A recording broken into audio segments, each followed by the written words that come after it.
अस्सलाम वालेकुम, welcome to the initiators. उम्मीद करता हूँ कि आप लोग सब ठीक होंगे और खुश होंगे अपने अपने घरों में, और अल्लाह आपको खुशी रखे। अल्लाह हर बीमारी से, हर मुसीबत से आपको बचा के रखे। इस वक्त हम चैप्टर नंबर 2 में पहुँच चुके हैं, और चैप्टर नंबर 2 का जो सब्जेक्ट है हमारे पास वो है system of real numbers, exponents and radicals. Basically हम इस चैप्टर में जो है वो एक्सपोनेंट्स और रेडिकल्स के जो बहुत सारे कंसेप्ट्स हैं उनको डिस्कस करते हैं। उन कंसेप्ट्स, उन प्रॉपर्टीज़ के पॉइंट ऑफ व्यू से क्वेश्चंस को सॉल्व करते हैं। इसकी स्टार्टिंग की जो एक्सरसाइजेज हैं, जैसे 2.1 से हम जब स्टार्ट करते हैं 2.6 तक आते हैं, ये सारी एक्सरसाइजेज जस्ट प्रैक्टिस के लिए हैं। लेकिन एक्चुअल जो दो मेन एक्सरसाइजेज जो हैं, जो हमारी एग्जामिनेशन के पॉइंट ऑफ व्यू से इंपॉर्टेंट है, एक 2.7 है और एक 2.8 है। यहीं से हमारे पास 5 या 10 मार्क्स का क्वेश्चन एग्जाम्स में आता है। तो हमारा जो टोटल जो कंसंट्रेशन जो होनी चाहिए वो दो एक्सरसाइजेस पे होनी चाहिए, 2.7 पे और 2.8 पे। तो मेरी कोशिश ये होगी कि हम पहले एक इंट्रोडक्टरी क्लास ले लें, जिसमें कि 2.1 से लेकर 2.6 तक तमाम प्रॉपर्टीज़ को, तमाम चीज़ों को हम डिस्कस कर लें एक क्लास में। उसके बाद 2.7 एंड 2.8 की डिस्कशन जो है हम उसके बाद वाली क्लासेस में करें। हमारे पास बोर्ड पर इस वक्त लिखा हुआ है सिस्टम ऑफ रियल नंबर्स। तो हम पहले डिस्कस कर लें कि रियल नंबर्स क्या होते हैं।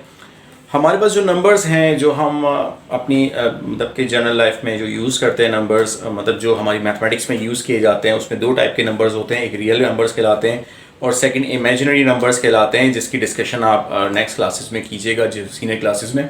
अभी हम रियल नंबर्स पे जो है ना अपनी कंसंट्रेशन रखते हैं। रियल नंबर्स हम डिस्कस कर चुके हैं कि दो टाइप के नंबर्स होते हैं। एक वो नंबर्स जो रैशनल नंबर्स कहलाते हैं, और सेकंड नंबर्स जो होते हैं वो जो इर्रेशनल नंबर्स कहलाते हैं। लास्ट हम चैप्टर में इस चीज़ को डिस्कस कर चुके हैं। दोबारा यहाँ पर रैशनल नंबर जो कि रेशो की फॉर्म में, कोई भी नंबर दुनिया का जो है वो रैशनल नंबर ही कहलाता है, क्योंकि उसके नीचे डिनोमिनेटर में 1 तो होता ही है। जैसे 4 अगर मैं लिखूँ तो 4 के नीचे क्या होगा, 1, तो उसका रेशो क्या बनेगा, 4/1 या 4:1। इस तरह अगर लिखूँ मैं 3 और 3/1, तो 3:1, तो एक रैशनल नंबर कहलाएगा। इसके अलावा कोई भी नंबर जैसे 2/7, 5/3, 6/9 वगैरह जो भी नंबर्स हैं वो रैशनल नंबर्स ही कहलाएंगे। इर्रेशनल नंबर जिस वक्त हमारे पास जो है एक परफेक्ट रूट नहीं मिलता किसी नंबर का, तो वो इर्रेशनल नंबर्स कहलाते हैं। हम इस डिस्कशन में नहीं जाते। अब यहाँ पर हम बात कर रहे हैं यहाँ पर कि सिस्टम ऑफ रियल नंबर्स की कुछ प्रॉपर्टीज़ हैं, उनको हम डिस्कस करते हैं। सबसे पहली प्रॉपर्टी जो हमारे पास आती है वो आती है कम्यूटेटिव प्रॉपर्टी ऑफ इक्वेशन। ठीक है, अब कम्यूटेटिव प्रॉपर्टी जो है हमारे पास क्या है कि जिस वक्त हम कम्यूटेटिव प्रॉपर्टी की बात करते हैं तो दो टाइप की कम्यूटेटिव प्रॉपर्टीज़ होती हैं। एक कहलाती है कम्यूटेटिव प्रॉपर्टी ऑफ एडिशन, और सेकंड जो है हमारे पास आती है कम्यूटेटिव प्रॉपर्टी ऑफ मल्टीप्लिकेशन। इस वक्त बोर्ड पर कम्यूटेटिव प्रॉपर्टी मौजूद है, और दोनों प्रॉपर्टीज़ को मैंने एक साथ ही लिखा है यहाँ पर कि कम्यूटेटिव प्रॉपर्टी ऑफ एडिशन भी मौजूद है यहाँ पर, और यहाँ पर जो है कम्यूटेटिव प्रॉपर्टी ऑफ मल्टीप्लिकेशन मौजूद है। अगर आप चेक करें कि कम्यूटेटिव प्रॉपर्टी ऑफ एडिशन के अंदर हमारे पास जो बोर्ड पर मौजूद है उसमें क्या है कि अगर आप नंबर्स की प्लेसेस को इंटरचेंज करते हैं, so there is a no effect of the result. कि अगर लिखते हैं a plus B, so a plus B equals to the b plus a। मतलब अगर मैं लिखूं, सपोज इसकी एग्जांपल में अगर मैं ये लिखता हूं कि 3 + 4 इज इक्वल्स टू 4 + 3, तो रिजल्ट क्या मिलेगा, दोनों साइड के रिजल्ट्स क्या होंगे, सेम ही आएंगे। लाइक दैट अगर मल्टीप्लिकेशन को डिस्कस करें तो मल्टीप्लिकेशन में भी अगर मैं कहता हूं कि 4 × 3 इज इक्वल्स टू 3 × 4, कि यहाँ भी रिजल्ट 12 एंड 12 ही आएगा। तो ये पता चला कि हमारे पास जो प्रॉपर्टी है वो ये कहती है कि अगर हमारे पास नंबर्स को इंटरचेंज कर दिया जाए अपने प्लेसेस से, अगर आप एक्सचेंज कर देंगे उन प्लेसेस को, तो उससे there is no effect of the result. So that is the commutative property of addition. इस वक्त बोर्ड पर नेक्स्ट प्रॉपर्टी हमारे पास मौजूद है, जिसको हम एसोसिएटिव प्रॉपर्टी कहते हैं। एसोसिएटिव प्रॉपर्टी भी लाइक कम्यूटेटिव प्रॉपर्टी के ऐसे दो हैं हमारे पास। एक है एसोसिएटिव प्रॉपर्टी ऑफ एडिशन, और दूसरी वाली जो है एसोसिएटिव प्रॉपर्टी ऑफ मल्टीप्लिकेशन है।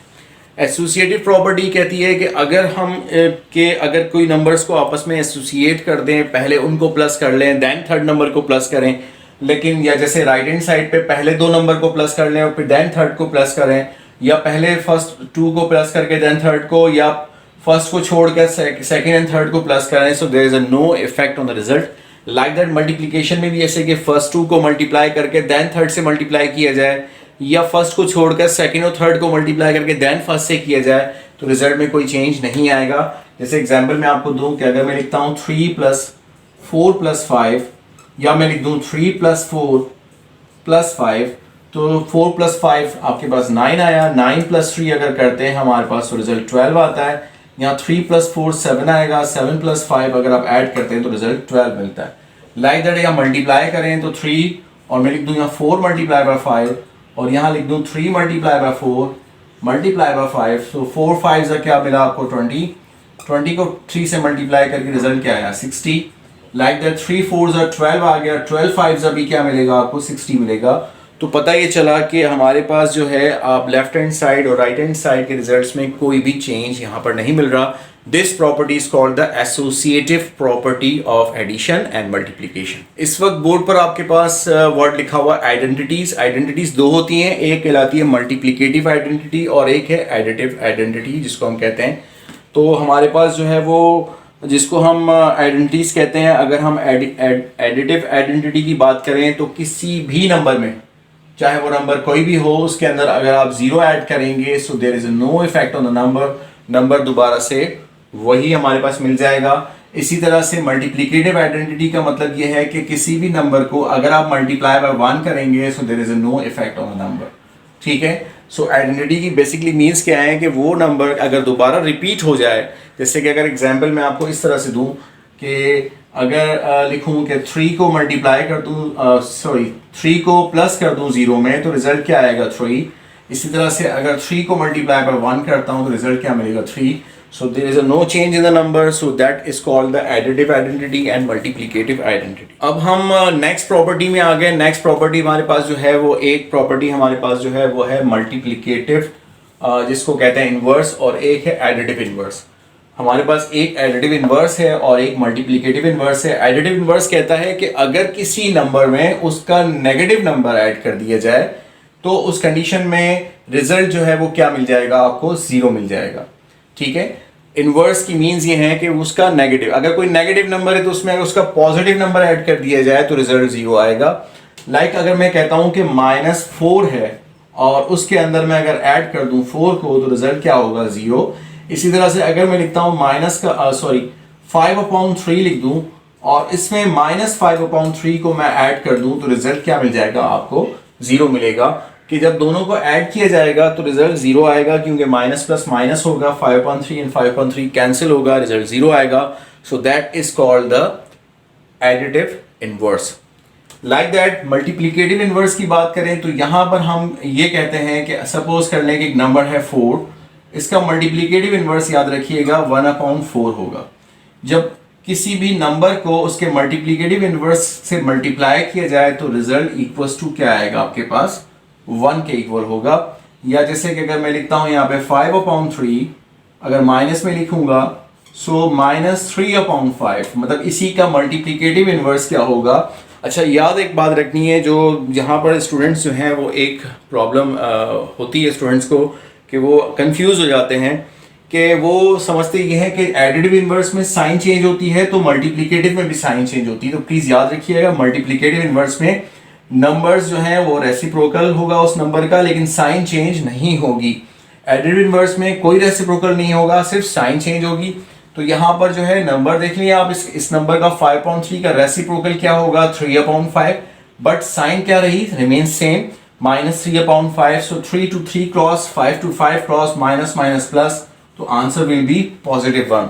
तो मल्टीप्लिकेटिव इनवर्स में जस्ट आपके पास क्या होता है कि नंबर का रेसिप्रोकल होता है। जैसे अगर मैं लिखता हूं यहां पर a+1 और मैं कहूं कि इसका रेसिप्रोकल क्या होगा तो याद रखिएगा 1/a+1।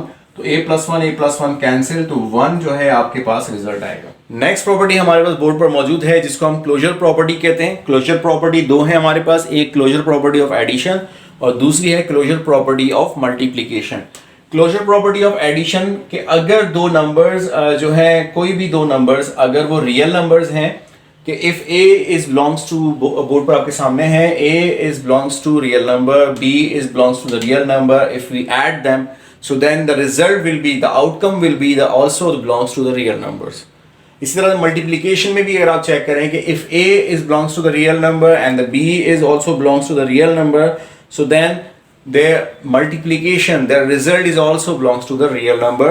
So that is that property is called the closure property of addition and closure property of multiplication। Simple अगर मैं कहता हूँ कि इसकी एग्जांपल इस तरह से दूँ कि अगर मैं कहता हूँ 3, सो 3 किससे बिलोंग करता है? 3 बिलोंग जो है रियल नंबर से करता है। इस तरह अगर मैं कहता हूँ 4 also belongs to the real number. इन दोनों को अगर मैं ऐड करता हूँ तो मिलेगा क्या? 7 also belongs to the real number. इसी तरह से अगर 3 और 4 को मैं मल्टीप्लाई कर दूं तो रिजल्ट 12 आएगा। 12 also belongs to the real number.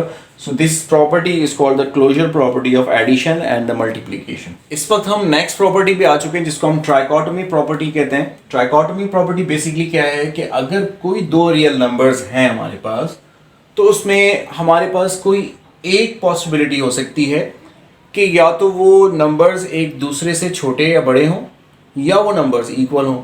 मतलब अगर मैं इसमें इस तरह से आपको एग्जांपल दूं कि सपोज कर लें कि x जो है वो इक्वल्स टू 6 है और y इज इक्वल्स टू 8 है, तो अब हमारे पास जो है वो तीन हमारे पास पॉसिबिलिटी यहाँ पर बताई गई कि x is less than y, x is greater than y और x is equals to y। तो इन तीनों में से कोई एक पॉसिबल प्रॉपर्टी हम यहाँ पर इस पे मैच कर सकते हैं, अदरवाइज नहीं कर सकते। तो कोई एक कंडीशन को हम फॉलो कर सकते हैं। अगर आप चेक करें कि is x is less than y, सो अगर x यहाँ पर लेस देन y है, यस कि x जो है 6 जो है वो लेस देन किस से है? 8 से। सो ये फर्स्ट प्रॉपर्टी यहाँ पर फुलफिल हो रही है। अगर नेक्स्ट प्रॉपर्टी को डिस्कस करें, x is greater than y, जी नहीं, बिल्कुल x is not greater than y और x is equals to y, ये भी प्रॉपर्टी यहाँ पर फुलफिल नहीं हो रही। अगर मैं यहाँ पर नंबर चेंज करके यहाँ पर मैं लिख देता हूँ 6, तो उस कंडीशन में x is less than y is not, हम इसको कंसीडर नहीं करेंगे, ठीक है। x is greater than y ये भी नहीं होगा, x is equals to y ये बिल्कुल हो सकता है। इसी तरह से अगर मैं यहाँ पर नंबर लिख दूं 10 और यहाँ पर लिख दूं 4, तो अब यहाँ पर अगर आप प्रॉपर्टीज तीनों में से कोई एक पॉसिबल आंसर बन सकता है इसका, तो एक पॉसिबल आंसर जो है वो क्या बनेगा? x is greater than y less than y, तो ये नहीं हो सकता। x is greater than, yes, x is equals to नहीं हो सकता।